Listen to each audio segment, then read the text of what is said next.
Alright guys, are you ready to dive into Sooth's information literacy tools? My name's Acacia, and I'll be your guide for this training video. I've been using Sooth for over a year now, and I found it to be so helpful, and I'm so excited to share my experiences with you all.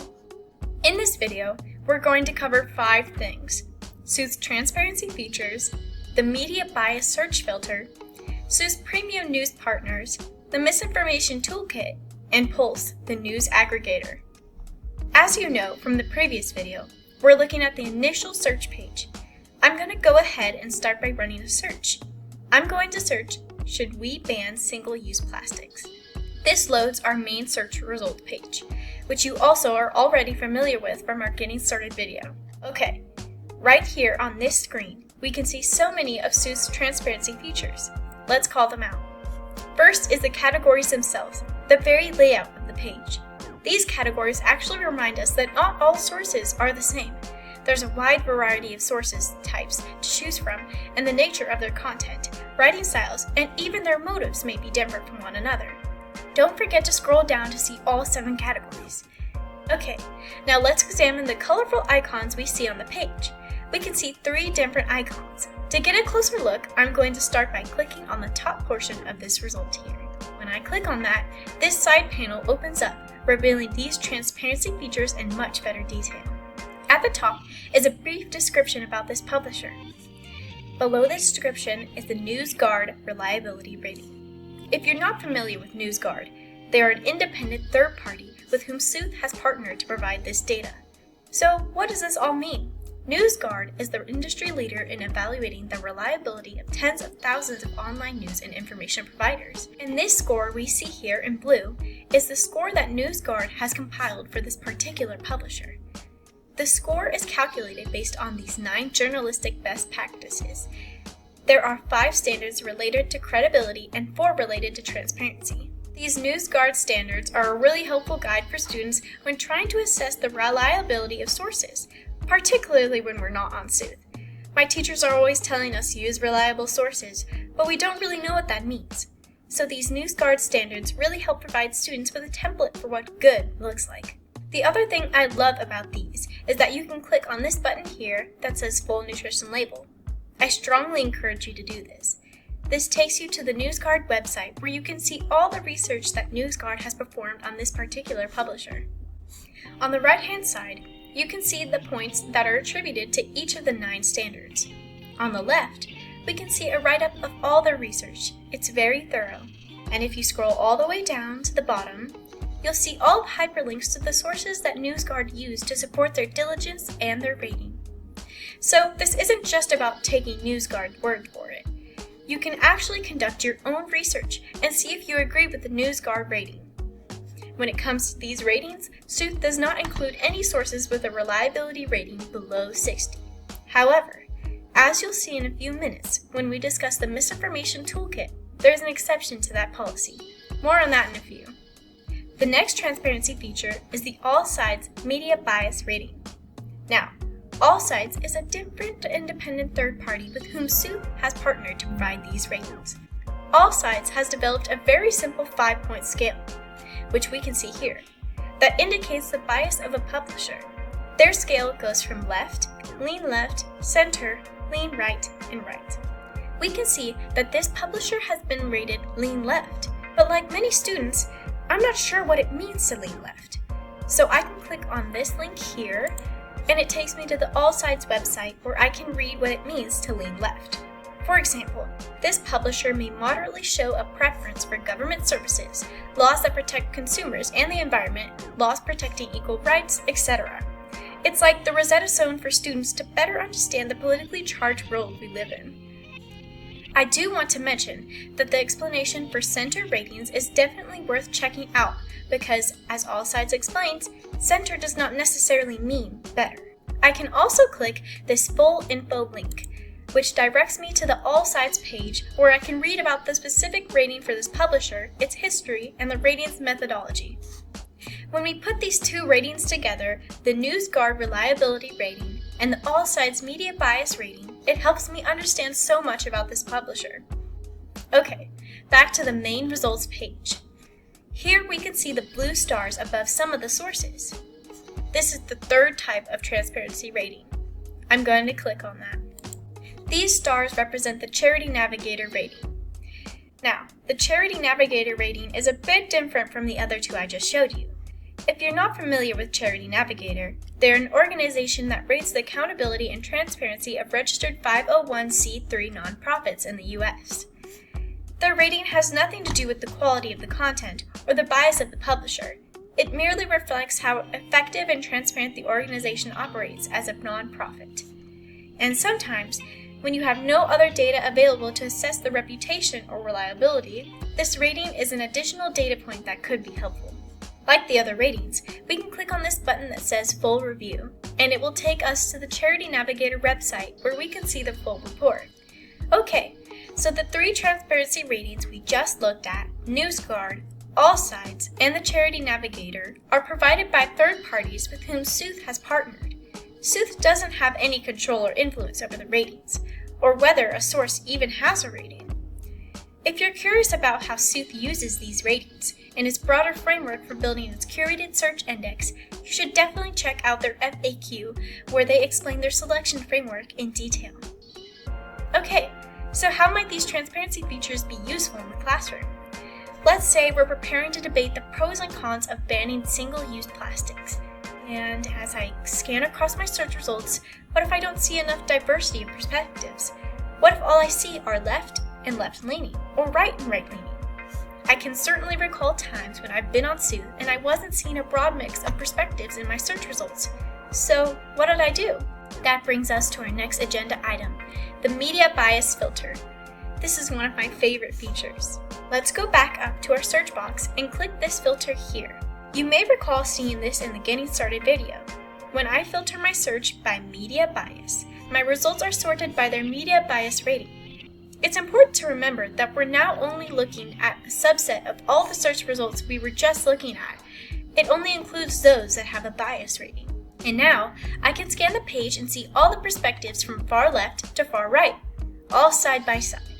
Using this filter actually elevates some sources that may have been buried during my initial search. And if I scroll to the right, I can see more sources. One really interesting thing I've discovered is that when using this filter, you can occasionally see some common ground on topics across the different biases. That's what I love about this feature. It allows us to see that.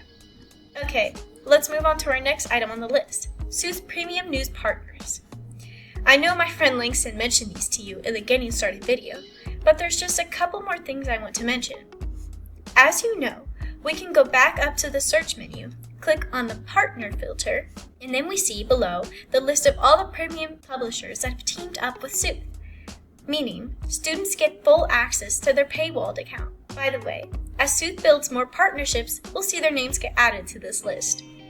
Alright, let's run this search. Partners are easy to spot because they have the yellow smile emoji. And when we hover over that emoji, we can see the tooltip said, Sooth has removed the paywall for you. And when we click it, we can access it like so. But what about the other ones that Sooth hasn't partnered with yet? Let's clear the filter, bringing us back to the main search results page. If I scroll a bit to right here, we can see a lock icon. And if I hover over this icon, the tooltip says this source may limit your access without a subscription. So this is a source that Sooth hasn't teamed up with yet, and they operate some type of paywall. That's why we see the lock icon. But I'd still encourage you to click it to see if you can get access. A lot of times these publishers have what are called dynamic paywalls, which allow a limited number of visits before you are blocked. So these lock icons are just a heads up that you might get blocked, but it's still worth checking. Okay, moving on to our next agenda item, the Misinformation Toolkit. This is really exciting because, as I understand it, Sooth is the only platform with these special tools, and they're incredibly helpful in today's crazy world of AI and misinformation. To navigate there, we click this icon in the upper right corner of the page. When I do that, we see 3 tools appear. We have Domain Checker, False Claim Fingerprints, and Dubious Sources Search. Let's start with Domain Checker. We get this new page with the tools now listed on the left side toolbar, and at the top here, there's a brief description of what the Domain Checker is. You no longer have to browse the internet in darkness. Domain Checker allows you to discover important qualitative and quantitative information about any website on the internet. Our independent third-party data providers include NewsGuard, AllSites, Charity Navigator, SimilarWeb, and ICANN. I think if I just demonstrate it to you, you'll get the idea. It's really simple. Let's say I'm scrolling on social media and I come across a post from RT.com. Now, I've never heard of them before, and the story they posted on social is pretty sensational, so I want to know more about the source before I go any further. So I open up Domain Checker, type in rt.com, and hit search. And there we go. We get all this great information on who this source is. Now I know that it is an English language news channel that brings the Russian view on global news. It has a very low NewsGuard, meaning it probably shouldn't be trusted, and several other data points about this source, like its bias rating, how much web traffic it receives, where it's registered, and so on. Really helpful stuff. For teachers, I bet this comes in handy when, say, a student cites a source in a paper that you've never heard of. You can come here and check it out. Moving on to the next tool, false claim fingerprints. As the description says, this powerful tool leverages NewsGuard's enormous database of demonstrably false sources and narratives that is spread online or on social media. Use keyword search to find the narrative you're exploring. If there is a verifiable evidence that it's misinformation, click the results to read its fingerprint. Let's check it out. So, there's a few different ways to approach this tool. The first way is when you want to vet a specific media narrative. For example, last summer I saw on social media that the Paris Olympics might get canceled because of violence in France. So I opened up false claim fingerprints and searched canceling Paris Olympics. And here was the myth. To read the myth, we click on this arrow and it opens up the fingerprint. The fingerprint lays out the evidence explaining the myth, the background, how and where it emerged and spread. And then further below, we see some hyperlinks that'll take us to examples of the myth on the internet. And then at the bottom, there are links to the reliable sources that debunk the myth. Think of these links as footnotes to the explanation above. For teachers, I can see this tool being really helpful, not just with debunking rumors, but also with developing students' media literacy skills. For example, teachers could go find a myth and ask their students to debunk it. Or they could challenge their students to go on through the evidence that NewsGuard has cited and see if it stands up to the scrutiny. Okay, the other way to use this tool is if you don't have anything specific in mind, but you're just curious about a topic. For example, Ukraine. What are some of the false narratives that have been spreading about Ukraine? So, if I type in Ukraine, we see these 3 myths. Now, let's add the word bomb. We can see that we get 3 new myths related to Ukraine, because we included the second term. Just a helpful tip, so when you're using this tool, type as many relevant keywords you want to surface the specific fingerprint or myth you're looking for. You see this myth? Ukraine has produced a dirty bomb and is prepared to use it. I'm not going to open it, but we've seen it here. We know that it's a myth, and we'll come back to this topic in a second. Alright, on to the last tool, dubious sources search, or simply dubious search. Keep in mind the description says, this is a one-of-a-kind research tool that allows you to search exclusively across known sources of false or flagrant misleading information. But this powerful tool should be used with extreme caution and is for educational and research purposes only. In other words, dubious search is the mere opposite of Sooth's main search platform. Instead of being presented with exclusively credible sources, here we are presented with exclusively not credible sources. So why would they do that? Why would Sooth build something like this? Well, information literacy isn't just about knowing what good looks like. We need to be able to identify what not good looks like also. Okay, let's dive in. Remember the myth we just saw about Ukraine using a dirty bomb? Let's search for it here. Okay, the first thing I want to point out are all the red NewsGuard scores. Every single source has a red score. Let's open this one here. We see that it fails the first metric. Does not repeatedly publish false or egregiously misleading content. The source also fails many of the other metrics, which is why the score is so low. But every single one of these sources that you'll see in dubious search fails this first metric. That is the sole criteria that Sooth uses when determining whether a source belongs in dubious search. As a reminder, you can click on the full nutrition label to see all the research that NewsGuard has performed on this source. For these dubious sources, I strongly encourage you to do so. In fact, for educators, this is a great source material for media literacy classes. For example, you can task your students with reviewing one of these nutrition labels, verifying all the claims that NewsGuard has made about the source, and see whether it's justified or not. Personally, I think it's more enjoyable for students to verify the claims made against these dubious sources than it is to verify highly credible ones. But that's just me. Okay, now back to our search about Ukrainian dirty bombs. Let's look at all the headlines carefully. As we scroll down, it appears all these headlines support the narrative that Ukraine is preparing to use a dirty bomb. But a minute ago, we saw the fingerprint that disproves the myth. I don't want to spoil the surprise for everyone, but I think you can see where I'm going here. This tool, Dubious Search, provides a unique opportunity to explore low credibility sources of information in an environment that cultivates critical thinking and information literacy. Another thing Dubious Search allows you to do is actually visit low quality sites, like this one. We can see how they present their arguments, how they monetize their traffic, what types of disclosure they provide. It's really educational to see firsthand how these sites try to persuade you with their headlines and arguments. Before we move on to our final agenda item, one last thing about Dubious Search. For your more advanced students, like perhaps AP research students or even college students, you can use Dubious Search to explore sensitive topics for where there appears to be a lack of understanding, where it seems people are arguing using two different sets of facts. For example, vaccine safety. I know this can be a sensitive topic, but we shouldn't shy away from it because safety is fundamentally a conversation about science, isn't it? If we run the search, "Are vaccines safe?" on the main Sooth search platform, we'd see search results from the World Health Organization, the CDC, the NIH, and all these other highly credible sources that largely tell us the same set of facts. But then why is there confusion about whether vaccines are safe or not? Let's run that search here and see what we find. Are vaccines safe? Okay, I'm just going to scroll down slowly so you can see some of these results. I think you might find that topics like these are an interesting use case for Dubious Search. Sometimes in our society, there's confusion about certain topics because people get their facts from very different places. And tools like this can help us bridge that gap and populate the missing facts from the other side of the argument. This can help us build better communication and better understanding. So, if you're up for it, I'd recommend considering using Dubious Search for topics like this, where you want to explore the origins of where some arguments, however sensitive, are being made.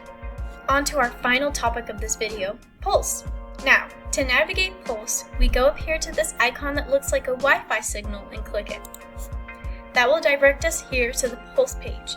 Now, if this is your first time visiting Pulse, you will be prompted, like I am here, to select which topics you want to prioritize within your Pulse.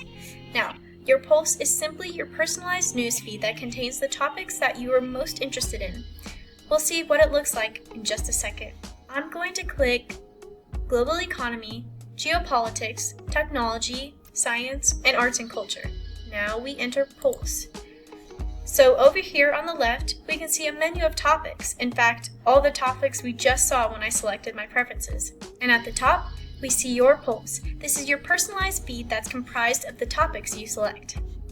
And on the right here, in the center of the page, we see the feed for whichever topic you have selected on the left. Going forward, every time I open up Pulse, it will open to your Pulse. So now I can just scroll, staying on top of news that covers what I'm most interested in. As you can see, Pulse prioritizes at the top content from Sooth's premium partners. This is nice because it elevates premium sources that we know are accessible. But as I continue scrolling, we can see a lot of other interesting high-quality publishers that, to be honest, I wouldn't normally come across. If I were reading the news on any other platform, Pulse does an amazing job at exposing students to a wide range of sources. There are no filter bubbles or echo chambers. In fact, Pulse doesn't track which sources you click on. So, for example, if I click to read this story here, Pulse won't feed me more articles from this publisher.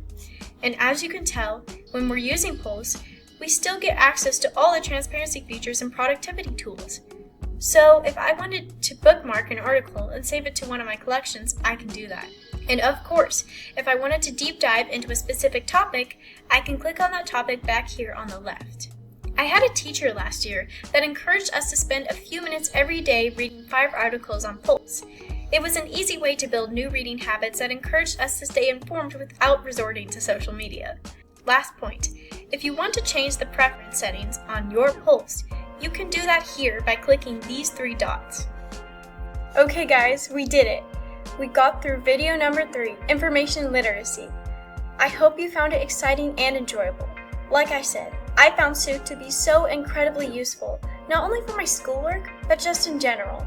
It really makes me feel empowered to better understand the world and stay grounded on facts and reality. Thank you so much for watching. My friend Langston will be picking it back up in the next video, which covers Sooth's productivity tools. I'll see you again in video number 6. See you soon.